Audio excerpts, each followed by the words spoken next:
सोलापूर शहरातील gel road police Thane गुन्हे प्रकटीकरण पथकाने प्रभावी कारवाई करत तडीपार आरोपींकडून चोरी केलेले एकूण 111 मोबाईल जप्त केले असून त्यांची एकूण किंमत 13,52,998 रुपये इतकी आहे।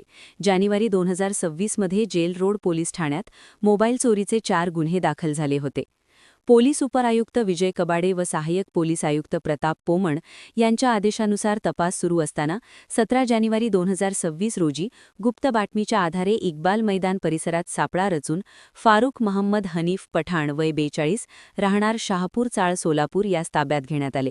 चौकशीत तडीपार आरोपी गणेश उर्फ आप्पा बैरुणगी व लखन बैरुणगी यांनी विविध ठिकाणाहून मोबाईल चोरी करून विक्रीसाठी दिल्याची कबुली दिली।